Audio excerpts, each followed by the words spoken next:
The number I have written on the board is the most famous number in the world, and it's known as pi.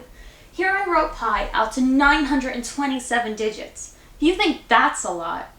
The Guinness Book of World Records has an individual calculating pi to 31 trillion digits, and another individual memorizing pi up to 70,000 digits. Now that is truly amazing. But what actually is pi?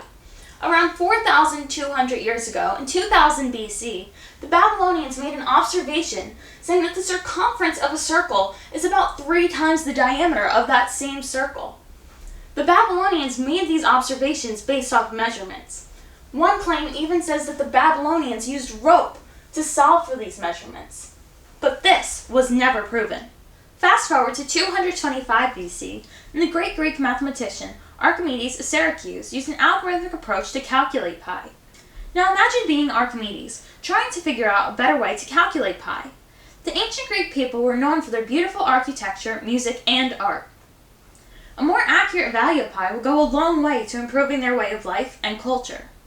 Archimedes wanted to be the guy who solved their problems. But remember, Archimedes did not have any computer to use, and algebra and trigonometry were not even invented yet. So Archimedes used geometry to solve for a more accurate version of pi.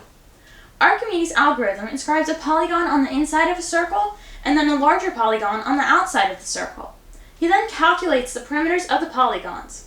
The perimeter of the outer polygon is greater than the circumference of the circle, and the perimeter of the inner polygon is less than the circumference of the circle.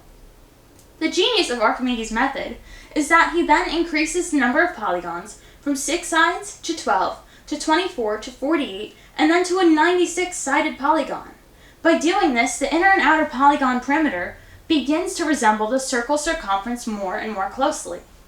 Archimedes was able to estimate the value of pi as bounded between 223/71 and 220/70. This is where we get the familiar 22/7 approximation we use today. Pi is a mathematical constant. Whether we have a large circle or a small circle, the ratio of the circumference of that circle to its diameter is not going to change.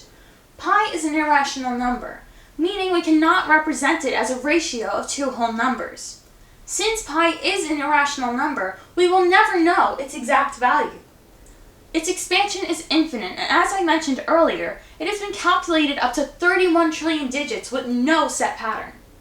So, the next time you eat a slice of pie, remember to think about all the amazing things a simple number such as 3.14 accomplishes every day in our lives.